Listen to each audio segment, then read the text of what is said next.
Hi. In this lecture, I'm going to address the relationship between science and religion. That's obviously quite a tall order. It's both an extensive and intensive topic.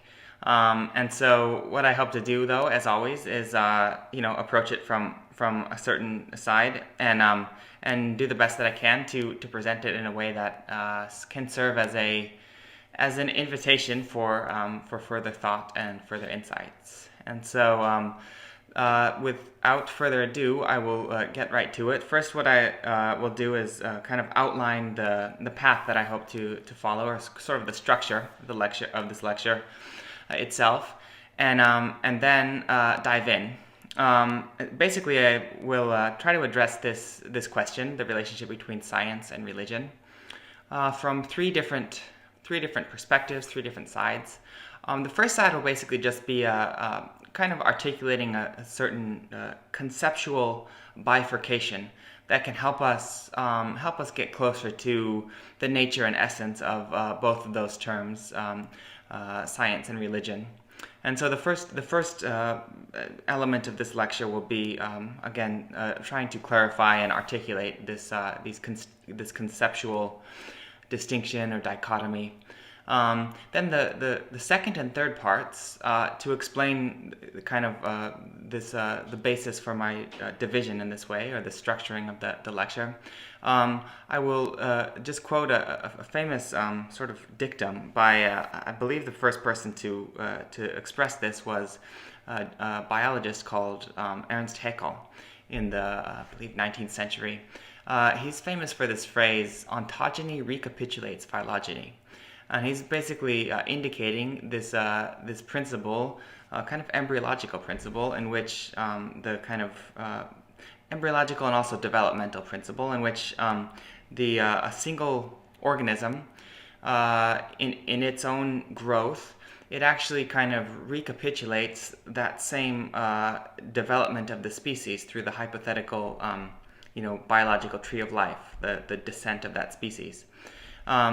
You can actually, since Haeckel's time, embryological research has actually, in some ways, corroborated the idea. It's more of a theory. It's a way of organizing the observations that we do make in biology. But you can, the human embryo actually goes through, kind of traverses all of these different phases in the conjectured evolution of the human species itself. And so at a certain point, the human embryo looks like a fish or a tadpole, and then a lizard, and then a mammal. At any one of these phases, the human embryo is almost indistinguishable from one of these other creatures. Again, whether it's the correct or the best theory for in the biological context is in some ways neither here nor there, somewhat irrelevant. The point is to use the theory as a to help us again just structure this exploration of science and religion. And so again, the phrase being ontogeny recapitulates phylogeny, the premise would be that if we actually can learn something about either the kind of evolution, the phylogeny of science and religion, as a kind of as it developed through human evolution, we will see that a similar or isomorphic process also mirrored in each of our own kind of personal psychological developments. And so once again, the phylogeny and the ontogeny are somehow almost fractal images of one another. That's the principle that I'm, or the theory that I'm just invoking to explain or help make sense of the structure of this lecture. So I mentioned the first part is going to be the conceptual dichotomy, to help us understand the relationship and some almost polar relationship between science and religion. And then the second segment of this lecture, the second element, will be a kind of inquiry into the phylogeny of science and religion.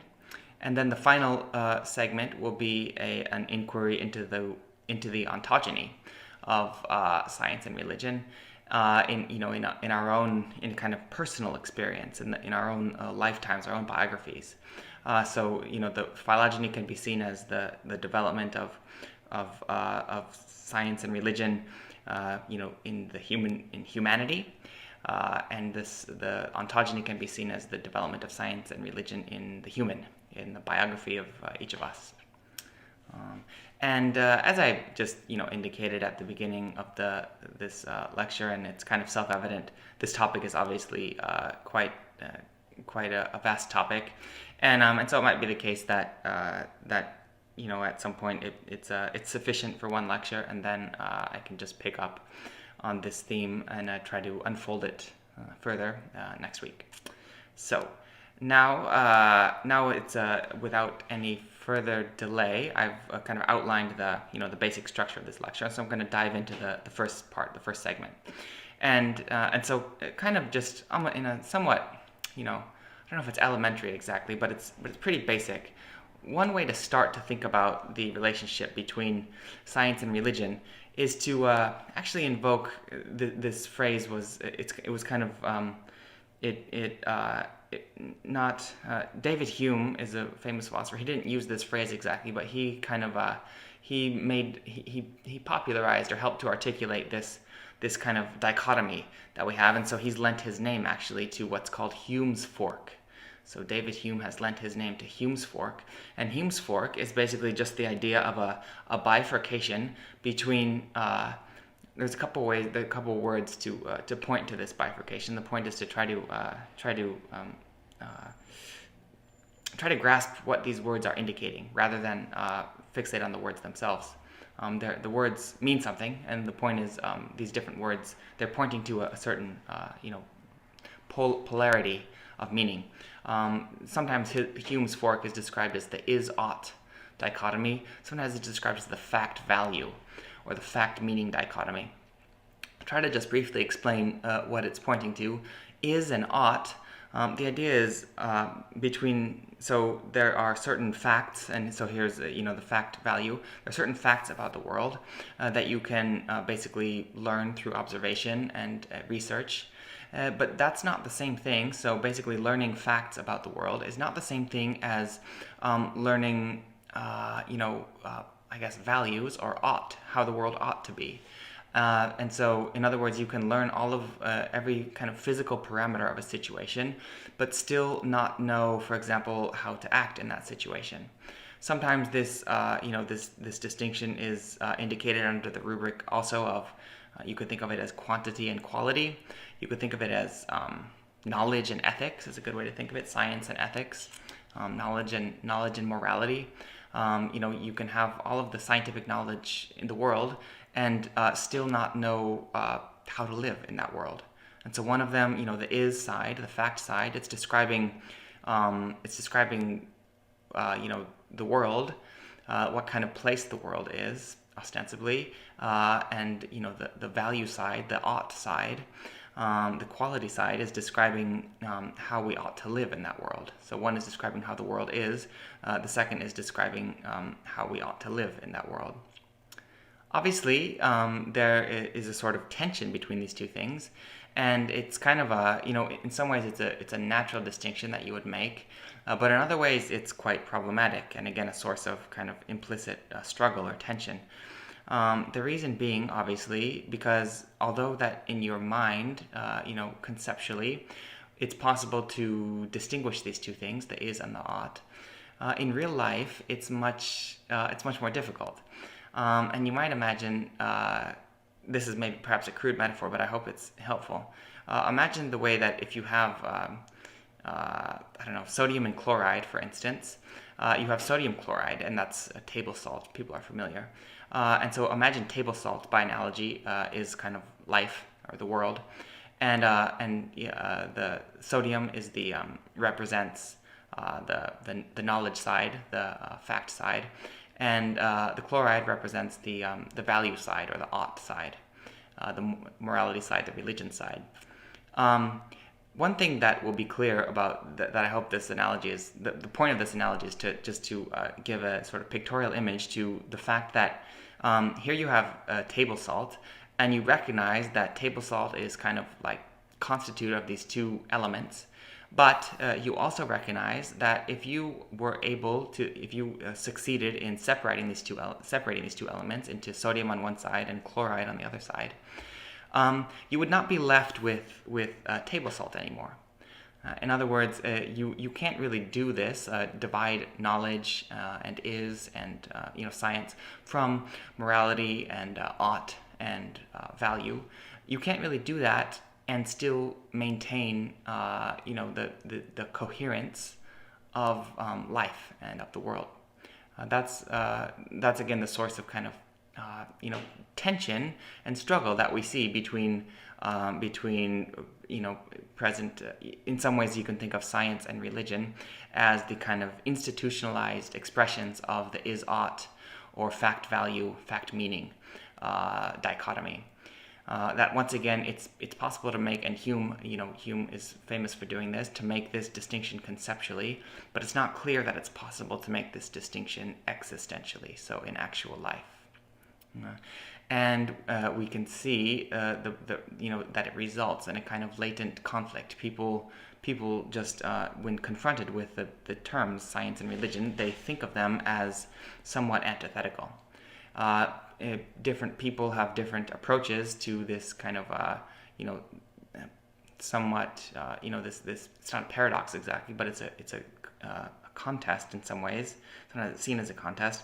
Some people will try to derive their oughts from pure science, from knowledge, and imagine that somehow if you learn about the facts of biology or physics, that it will somehow help inform your tell you how to live a good life, in other words.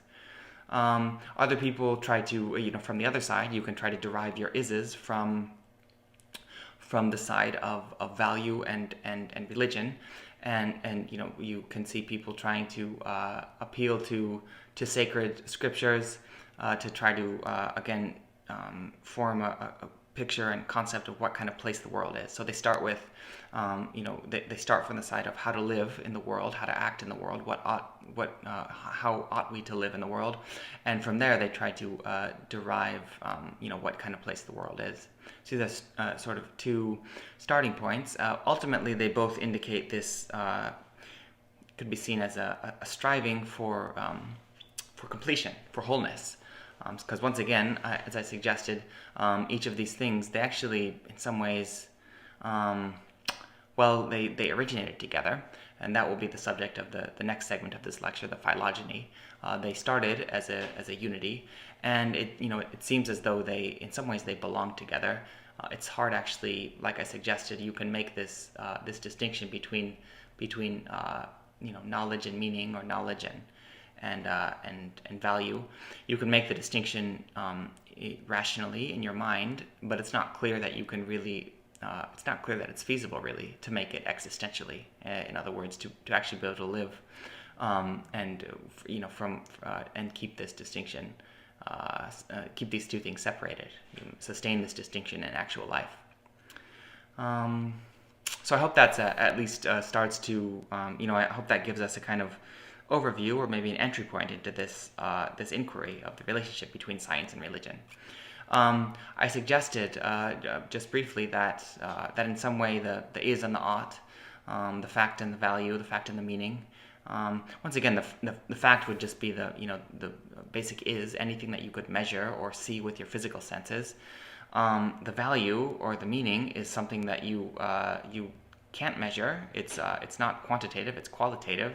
It's something that you experience with your with your mind, with your heart, with your inner senses, your soul. Just for instance, one almost kind of painfully obvious instance is if I have, for example, the letter S. There's one, I could describe the shape of the letter S. It's, describe the curvature of the line, the double curve of the line. Just by itself, though, that those pure facts, they would not. I would have no way of actually. I would have failed to grasp this thing as a letter in the first place. All I would be able to do is say that it's a glyph. It's like a scratch mark. Obviously, in order to complete my comprehension, of this, the actual essence and purpose and meaning of this thing before me, I would have to complement what I can see with my eyes, or what I could measure with a camera, I guess, in this case. I would have to sort of, complement that, complete that with, a sort of the meaning of this thing, which is that it serves as a letter, and in itself it forms, constellations with other letters to convey meaning between people as language, as word. So I hope that helps to make the distinction clear between fact and meaning. For instance, fact and value could be, you could think of a similar example. If suppose that I describe a scene, suppose that I push somebody off of a bridge, for instance. That's something you could, ostensibly describe in a, you could describe the physical parameters of the situation, and just one thing after the next. There's two people on the bridge, then one of them, wearing a plaid shirt and the bandana pushes the other one off of the bridge, and you actually though wouldn't know what to make of it. You might just start to infer some kind of value, and might say that was immoral, or that was wrong. Like people just shouldn't push other folks off of a bridge. But the point is, you actually don't have any context. You have no clue what it means for one person to push another person off the bridge. If you try to grasp the situation merely from the factual side, the quantitative side, on one hand, maybe that I'm trying to, sure enough, sabotage the person and push him off the bridge. But it might also be that maybe there's a train coming, and in fact the same situation is in some ways it's an example of one person saving another person from being run over by a train. The point is the value, or the ethical, the moral dimension is not contained within the factual dimension, conceptually speaking, at least. Again, in real life, sure enough, it is, because everything you do is it's inherently situated in some kind of context or some scenario. So the scenario always includes the value, the ethical, the moral component. And so I hope this is clear by now. Obviously, just to recapitulate something, it's science often, especially for modern people, we often try to derive our understanding of the world from science. Science is our sort of source for knowledge. Then we're forced to, but science, isn't really designed to provide anything beyond that, any kind of context, moral context, value, qualitative context. Science is not meant to provide any qualitative context, and so people are forced to, complement what they receive from science, from something like religion, or different. Well, I guess what I would encourage us for this lecture is to pretend like we don't actually know what the word religion means, and try to not start with a foregone concept of religion, but rather try to allow our understanding of religion to sort of condense following our inquiry into it. So I hope anyway that this distinction is clear by now. I hope by now it's also clear how the distinction itself, it asks, or it's sort of, how would I say this? Maybe unstable or striving for completion. Like it's again kind of unnatural or unstable to attempt to provide a purely factual account for anything in life. Just like we human beings also seem to have the desire. Aristotle begins one of his famous works called Metaphysics with this line: all human beings by nature desire to know. And so it seems that by the same token, just as it seems unfulfilling to try to describe the world in purely quantitative, factual terms, seems incomplete, I guess, is the best way to put it. It also seems unfulfilling to try to merely live in the how would I say this? exist in the world without any striving for knowledge beyond merely how to act.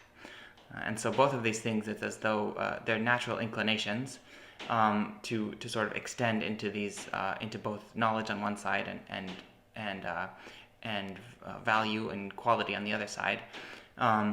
And again, we see the way in which the institutions of science on one hand and religion on the other hand have sort of developed to almost serve as representatives or create structures around which both of these elements of human life can be organized. Now, and so I suggested that just as they are sort of striving to complete one another, they also actually they share in a common origin, science and religion, and so that that's a segue into the second segment of this lecture, the idea of trying to explore this same question, the relationship of science and religion, from the perspective of phylogeny, a phylogenetic perspective. In other words, the kind of the development, the arising of these two things, science and religion, trying to inquire into it and explore how that might have progressed for humanity, for the human being through epochs of time. And there's I guess for the second segment, there's also kind of two different approaches to this question, and for lack of a better word, I will call one of them the approach of involution, and the other one the approach of evolution. I'll try to explain what I mean by both of those. Starting with involution, we can try to imagine the way in which science on one hand, religion on the other hand. We can try to imagine, again, if you picture sort of like the tree of life or the tree of being even, let's just take, for example, the way that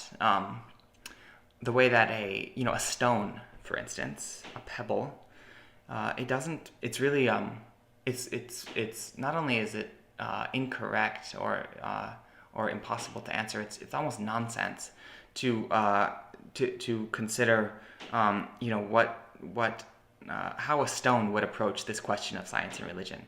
We're talking about humanity, but if we try to talk about lapidarity or whatever the term would be, stone, the world of stones, it's obvious they don't really.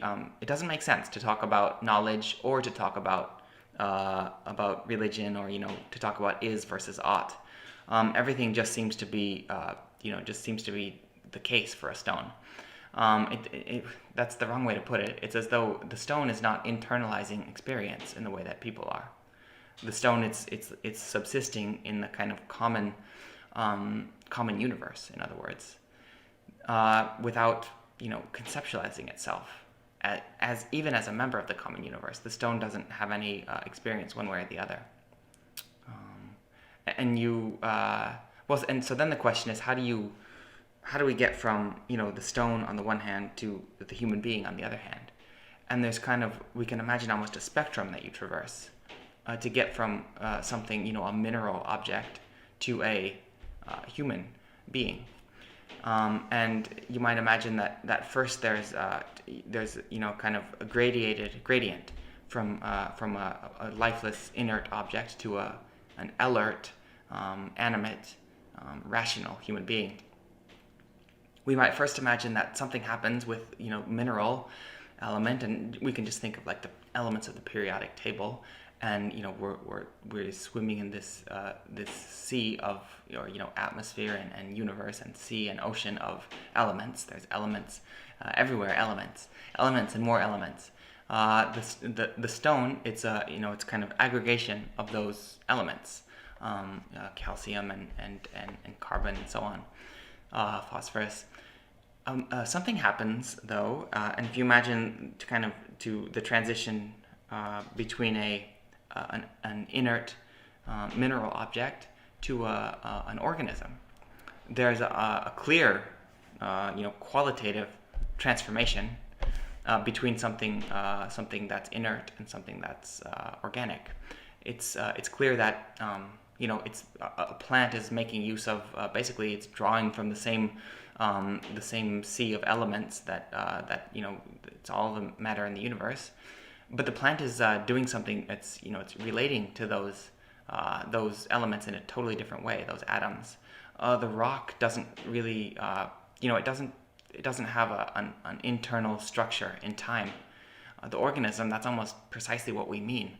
The plant actually somehow, it's like it's realizing itself through time. It's actualizing itself. The plant, when we say organism, one way we can think of it is it's a verb that's organizing matter. The stone is kind of like an organization of matter, the product of some forces. The plant is the living thing. It's a kind of it's a active it's the process, not the product.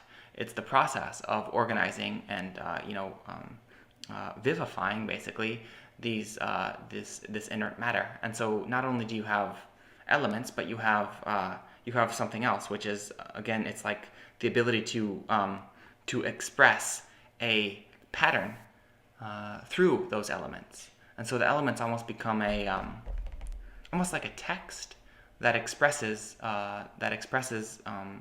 these structures and patterns of life. And so we see this. A stone. It's a stone. It's a stone.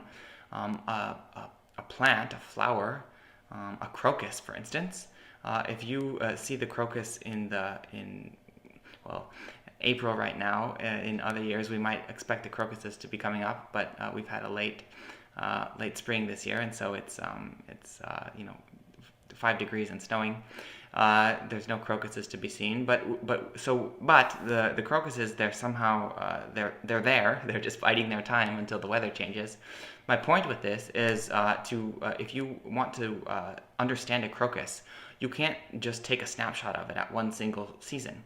You have to try to comprehend the way in which part of the crocus's being, its essence, is that structure in time that it develops through the seasons.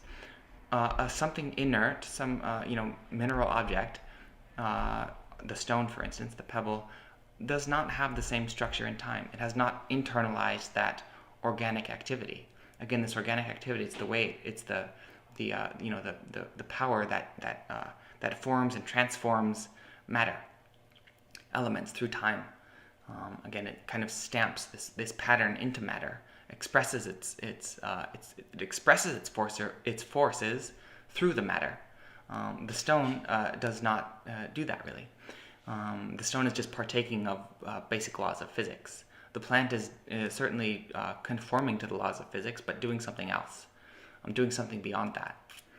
So again, the crocus right now, it certainly doesn't look like a beautiful little blue flower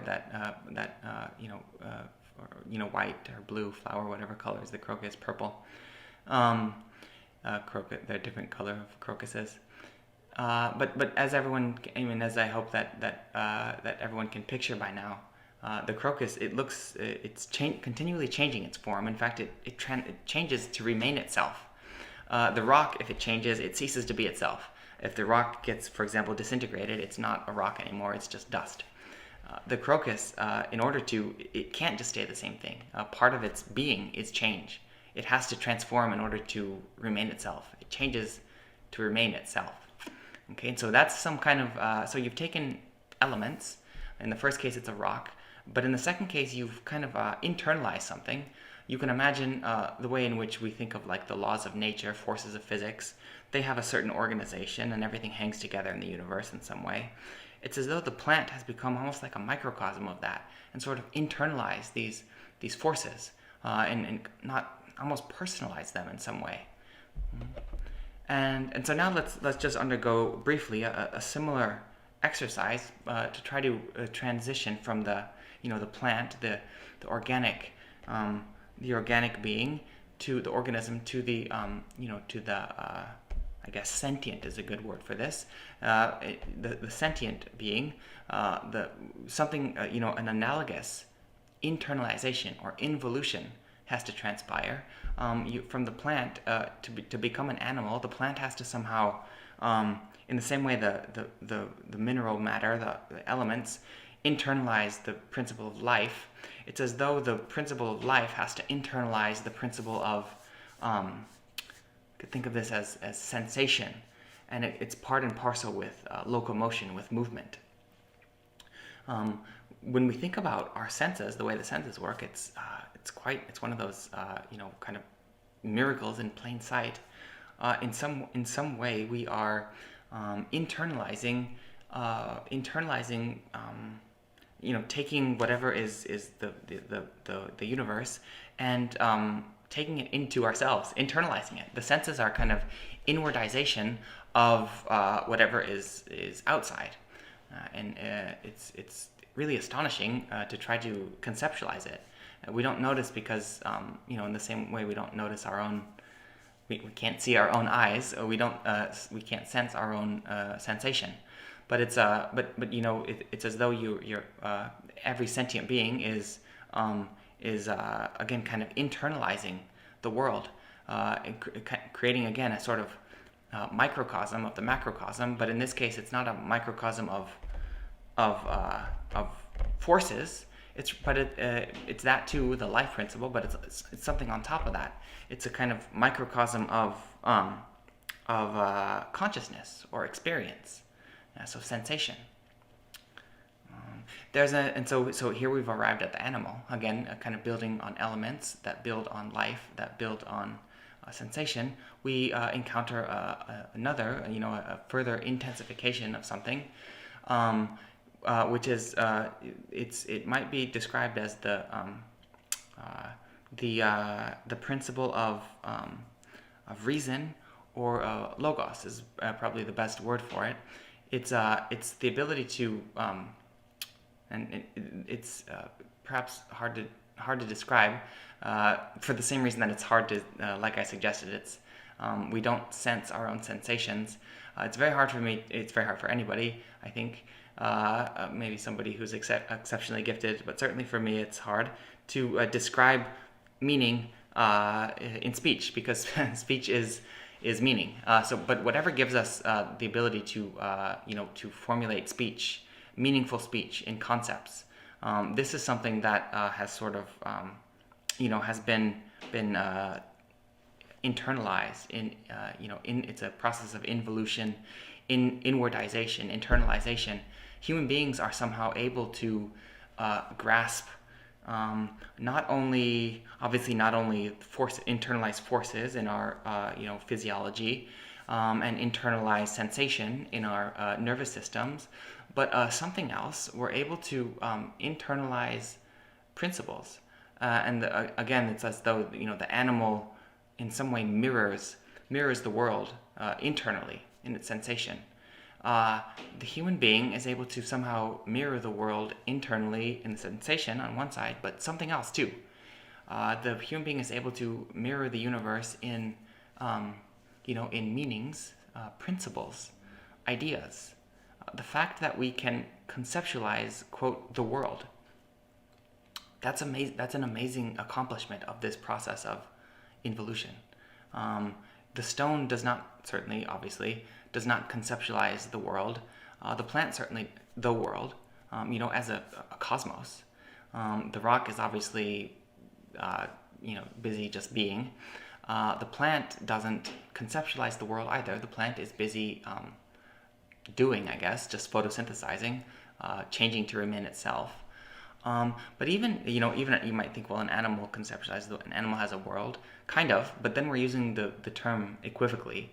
An animal certainly has an environment. Imagine a cow that goes from the pasture to the barn, and then from the barn to the pasture, and then the pasture to the barn.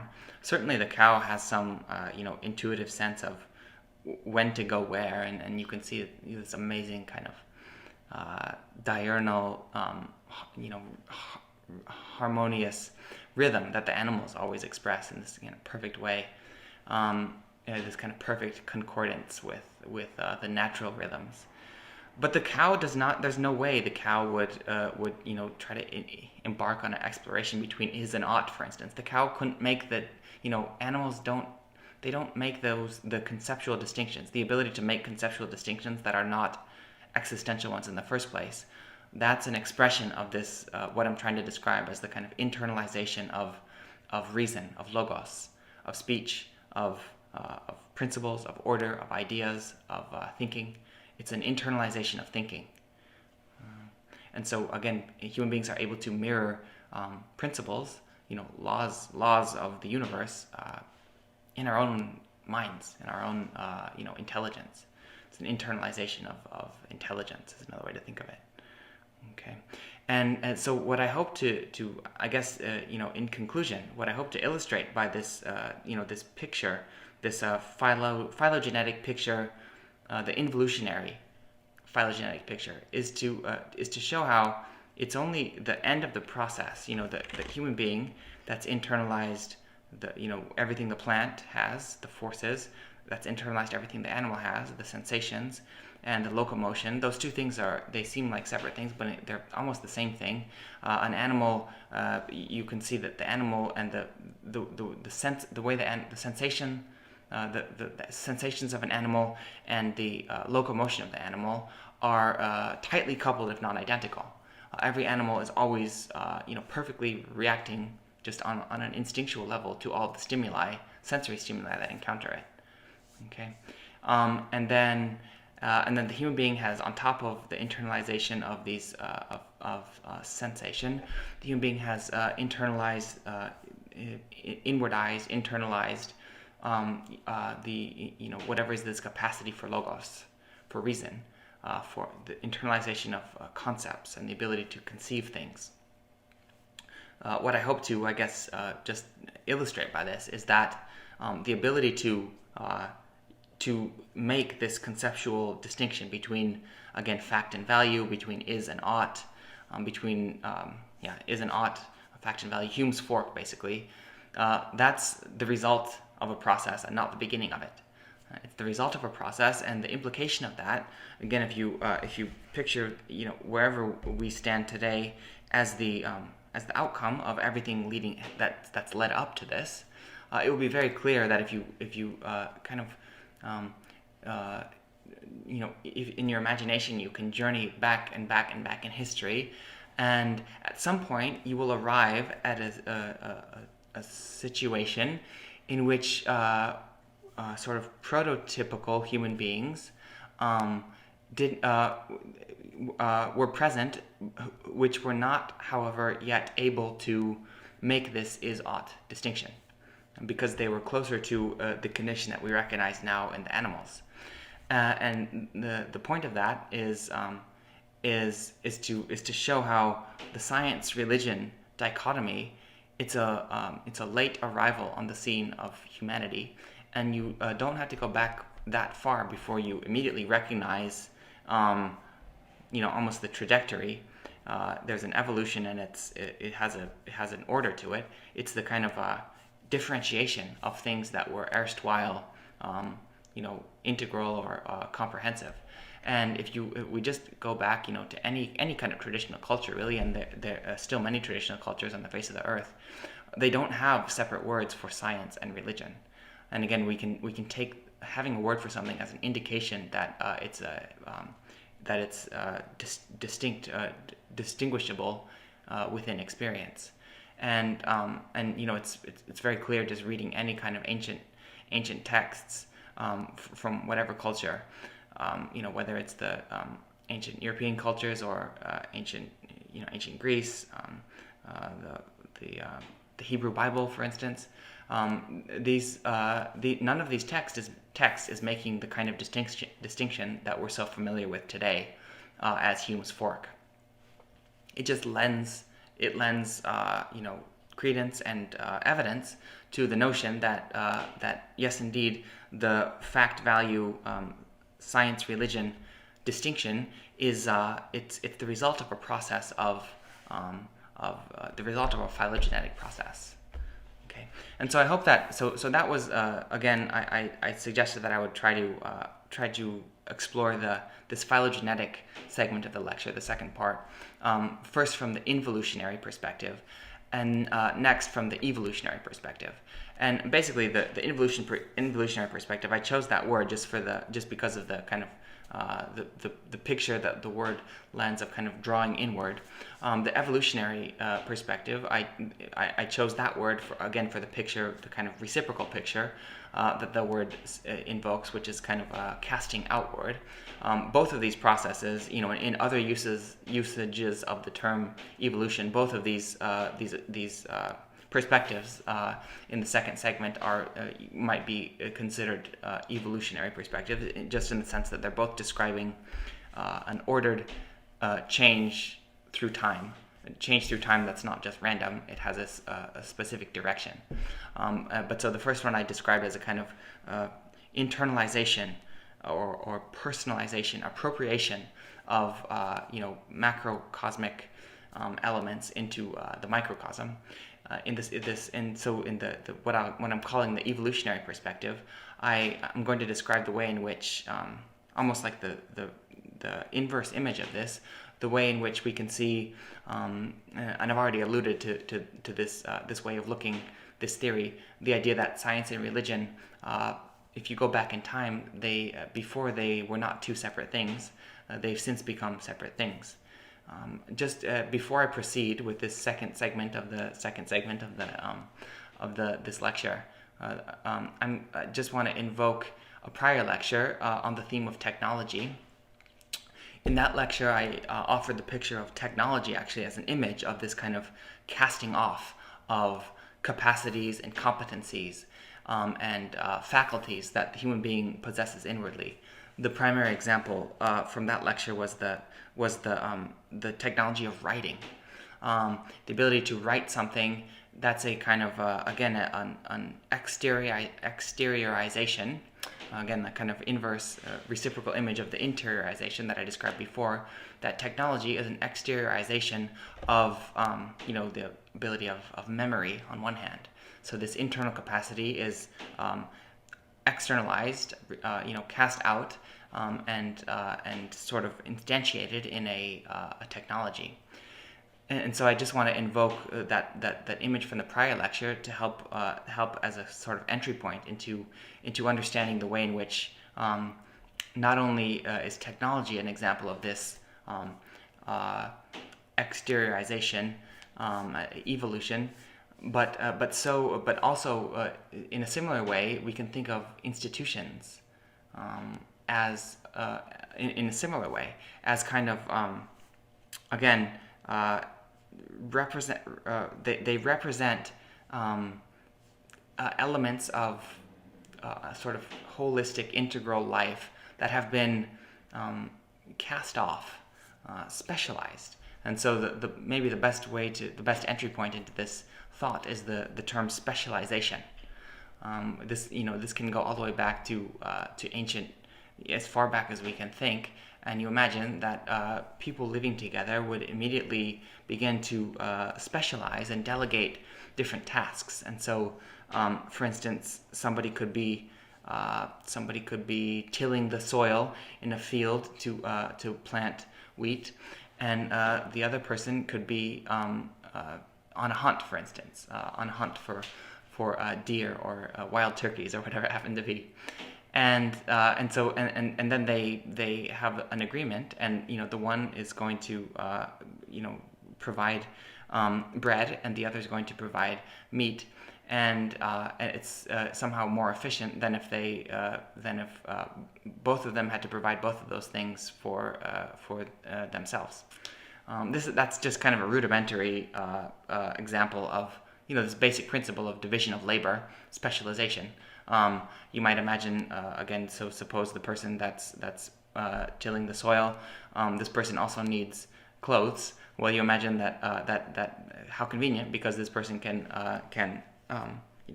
offer, whether it's by barter or whether it's just to offer to the offering to the common community. the person who's tilling the soil is going to offer, the fruits of agriculture, the fruits of the soil.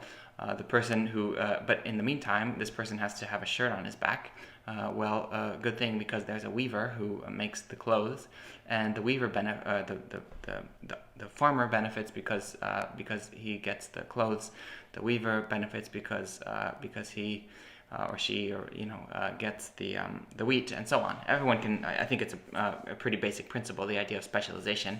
We see it to an extraordinary degree today, just absolutely, really extraordinary degree, and even in something like the university system, we might, at one time the university system was a way to study philosophy, and you still the highest to this day, the highest degree is abbreviated as PhD, but this is it's an abbreviation for a Latin phrase which is philosophiae doctor, and the idea is like the highest achievement in the university was to become a teacher. Doctor means teacher. A teacher of philosophy. It's somewhat, perhaps archaic or obsolete even, that a literal interpretation of that term, just because today philosophy, well, there are very few. Philosophy is one, it's one of these majors that's being eclipsed by many other specialized fields of study, and the idea of having a university. It indicates something universal, something holistic, something comprehensive. That term, similarly, might be somewhat obsolete, and in fact, what we might have today is if you think of a university, and we might have something like a specialties today, and not universalities, but specialties. This is again just that same principle, the division of labor, specialization, continued and progressed to a further degree. If you turn, so again, we can actually discern this change through time that's ordered. It has a trajectory through time of specialization, diversification, ramification. And what we can do is, once we can recognize the trend, we can reverse it, and then in our imaginations go back and realize that you will arrive at a condition in which that specialization, that diversification, had not yet taken place. And all anthropological evidence and literary evidence, it all points to the same conclusion, which is that in traditional phases of any culture, people do not differentiate between is and ought. They do not differentiate between science and it doesn't. It's just not pertinent to distinguish between what kind of place the world is and how to live in that world. Traditional people, they never have sort of like religious ceremonies and special sacred. They don't partition the sacred from the secular or the profane. Rather, every action, again, whether it's even something simple like tilling the soil, this is performed in relationship to the gods, obviously, and whether it's like Demeter for the Greeks or Vesta for the Romans, and so on and so on. Life for an ancient person was not specialized in the way that it is for us. And then with the imagination, we can try to picture how these changes transpire through time. You have something that's integral, unified, holistic, that gradually universal, something that's universal. That universe just means one turn in Latin. So it's something whole that gradually through time differentiates, specializes, and we again find ourselves on a specific point along this trajectory, but what we can do is, with our intelligence, because we have inwardized this capacity for reasoning, for logos, for intelligence, it's possible for us to try to actually conceptualize our own standpoint in the world in a way that it's not possible to do for a being that has not internalized logos or the ability to conceptualize. The fact that the concept, the self concept, the ability to conceptualize a coherent biography of oneself, like just everything when we say I this and we tell our story.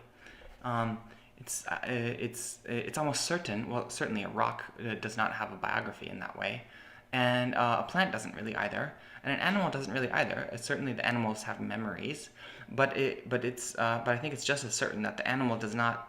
It's not possible for an animal just doesn't have this capacity to reflect coherently on its own biography, but this is something that human beings have. Again, kind of attained this capacity to do, and it's the same capacity that actually allows us to conceptualize the world, the universe, and those two things actually are reciprocal things. One is they're related as reciprocal, and I might say complementary. They're related as center and periphery. For instance, when we talk about a world, we're always relating it to ourselves as a point of reference, and it doesn't make sense really to talk about a center, or to talk about a periphery, for instance, and this by analogy a world. It doesn't make sense to talk about an outside unless you're going to designate an inside. If you don't, those two things, they're again complementary. They arise together. In the same way, it doesn't make sense to talk about a periphery unless you've designated a center. In the same way, it doesn't make sense to talk about a universe unless you've designated a self. And so when I said the kind of inwardization of logos, inwardization of concept, of reason, this is part and parcel with the kind of condensation of a sense of self. And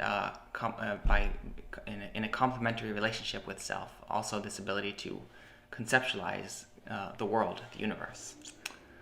Okay.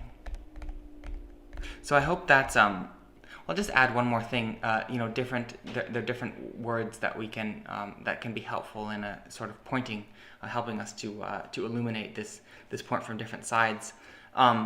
And one that immediately comes to mind is the Chinese word Tao. Tao is there's a famous work of Chinese literature called the Tao Te Ching. I said literature. It's just as much a religious text as a scientific text. Basically, what I'm pointing to is neither one of those appellations is adequate because it was written in a time in which people did not make this is-ought distinction in the way we do today. And Tao basically just refers to this super comprehensive just essence of being, of life, of being. A similar word that can be helpful is obviously that's what God was meant to serve as, that kind of the ability to, or whatever is the whatever lends coherence to what appears to be totally just one thing after another and utter diversity for a certain period in the history of human culture. Everything that things seemed totally pluralistic and diverse and multitudinous, but people had the intuition of God, and that clearly lends a kind of ultimate and primordial and also ultimate coherence to everything. And so it's not just chaos, rather there's an ultimate and primordial unity from which everything basically emanates and to which everything kind of orders itself. Another word that could be helpful is it's Yupik word Yugumalleq, and forgive me if my pronunciation is not adequate to the term, but I understand it refers to something like if you took whatever science provides and you took whatever religion provides in respect to just like how to approach I don't know, just like for in respect to human life, where those two things, where those two things are joined, they kind of where they overlap. That's Yugumalleq. It's like it's neither religion, it's neither just how to act, or neither just how the world is, but it's those two things together. Tao is the same way. Obviously, God, people's relationship to God is meant to serve as a similar kind of integrating function. Let's see if there's anything further to add. I mean, obviously, science and religion, it's like the left hand and the right hand, and they belong, obviously, to, they both stem from the center, from human life, but they are we do experience them as two different hands, and they're often at odds with one another. There's notoriously let not the right hand know what the left hand doeth, so to speak. But the idea is that there does seem to be conflict, but nevertheless, if we the more we explore it, I think we can actually come to a clearer, more transparent understanding of their respective natures, and see that in essence they ought not to be at odds with one another. They're providing us with complementary elements of life, and not antagonistic ones. Okay, so I hope that in the second segment, again, I was trying to provide the kind of phylogenetic perspective, and I first tried to do that with what I called involution or inwardization, the drawing inward of capacities, competencies. So first, forces in life. Second was sensation in animals, and the third was speech, logos, meaning in human beings. And so now, just to enter into the third, what I outlined at the beginning as the third segment of this lecture, and this is maybe I'll just briefly kind of introduce this segment, and probably save a further exploration for the next lecture. This will be I provided now this first initial kind of conceptual distinction under the rubric of Hume's fork. The second, and then I tried to provide the phylogenetic perspective, trying to understand the genesis of science and religion through the development of humanity. And then the last, what still remains is try to explore this same question from the perspective of ontogeny, and so the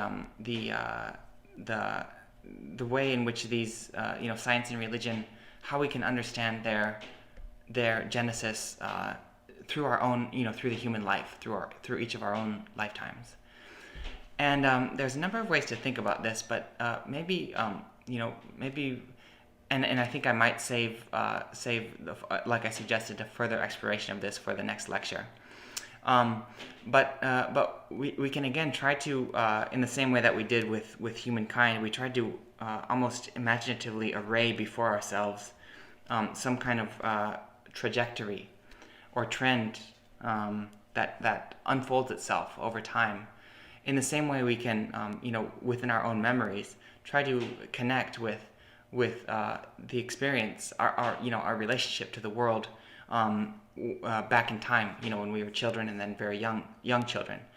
And I think it's extremely revealing in the context of having first gone through this phylogenetic exploration, because we will, I think, immediately see the way in which they map onto one another. You go back far enough, and you realize that you did not have either a sense of self or a sense of the world. And it's not until a toddler, a young child is 2 or 3 years old, we can remember back when your first memories start to form coherently, and it's almost as though a condition for being able to remember something is that you have to be able to organize it according to your concept of self.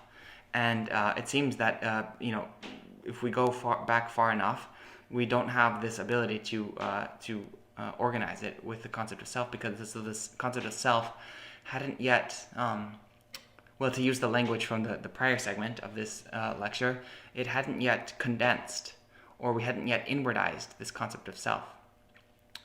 And in other words, we hadn't established a center, and by the same token, we hadn't established a periphery. As young children, we don't conceptualize the quote the world or the universe. Certainly, we live in it, but we don't reflect upon it. We don't conceptualize it. And then we see, the gradual the course of psychological development. It follows a similar process of, or maybe the same process, arguably the same. It's certainly an analogous process of differentiation, specialization. We begin just with life or being, whatever we call it, and gradually we again sort of specialize things, divide things into different categories. As a child is just always learning. Every single thing this child does, it's learning something new, and it's also but nothing that it learns is kind of abstract. There's no abstraction for the children. Everything is immediate and concrete, qualitative, and value laden. Then we see again this similar trajectory of gradual differentiation. I to kind of guide this final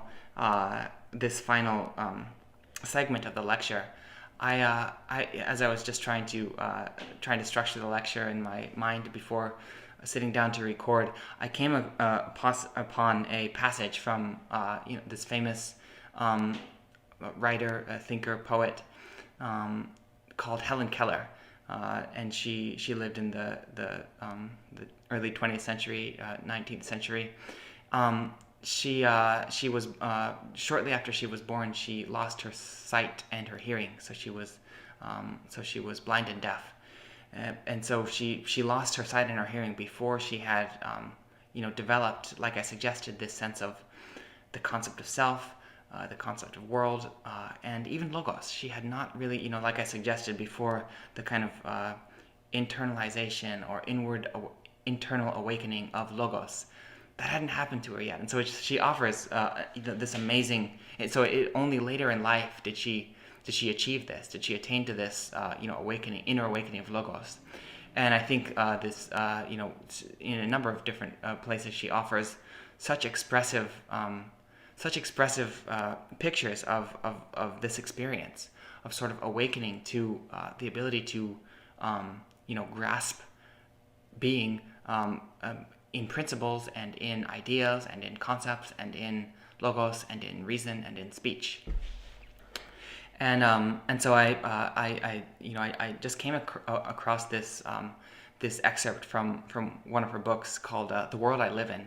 Actually, it's sort of a collection of short essays and reflections, and it's so moving. This is from chapter 11. I guess what I'll do is just read this and offer a few comments, and then draw this lecture to a close.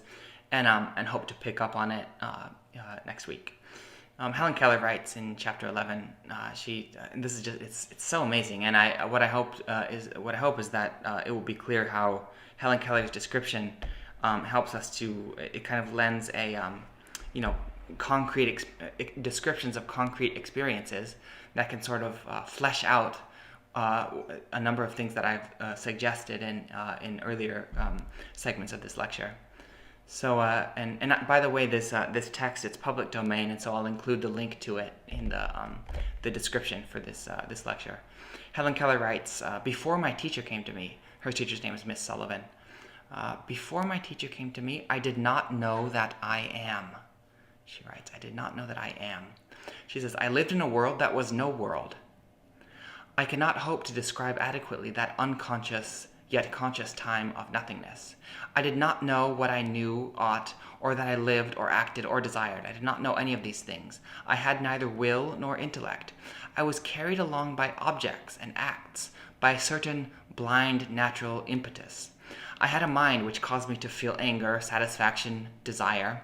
These two facts led those about me to suppose that I willed and thought. I can remember all this, not because I knew that it was so, but because I have a tactual memory, tactual. It enables me to remember that I never contracted my forehead in the act of thinking. I never viewed anything beforehand or chose it.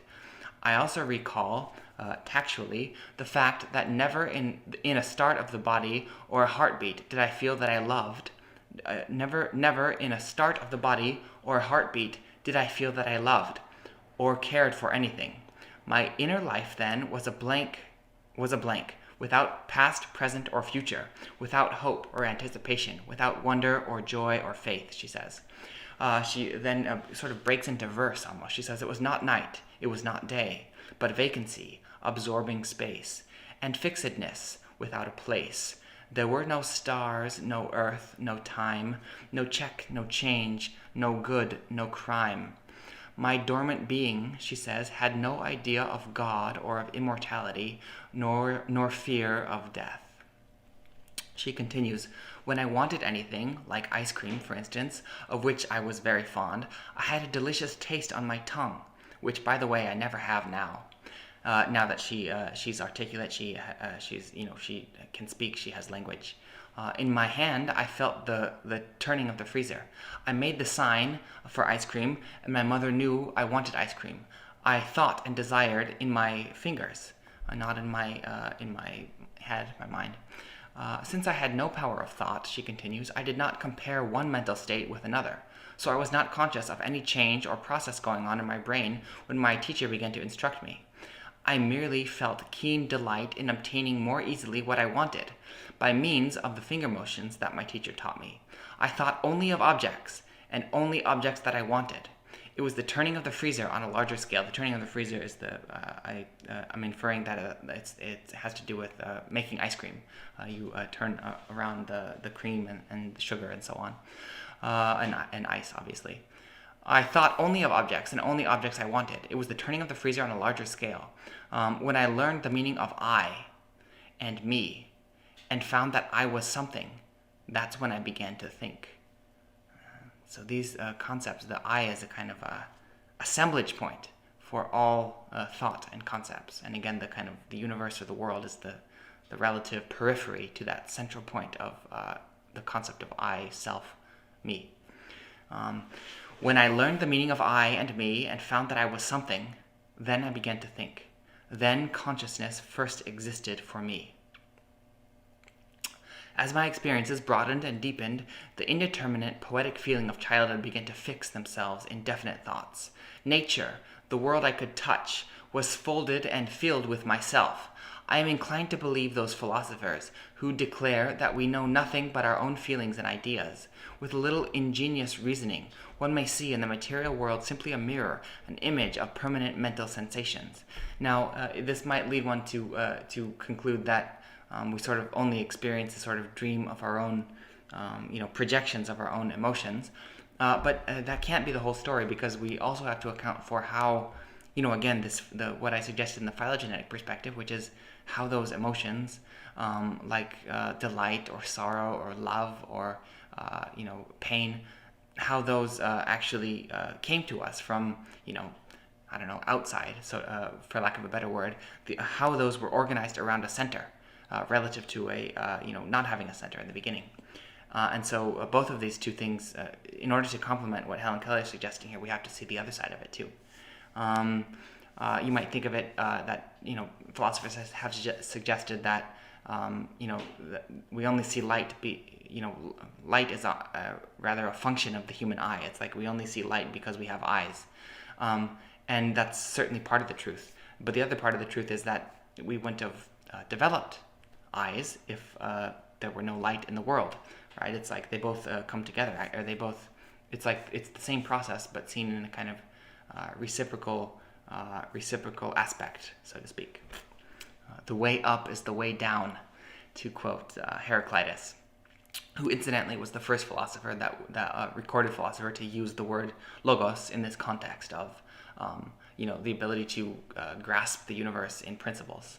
In ideas, in universal principles. So Helen Keller continues, with a little ingenious reasoning, one may see in the material world simply a mirror, an image of the permanent mental sensations. In either sphere of self-knowledge is the condition and limit of our consciousness.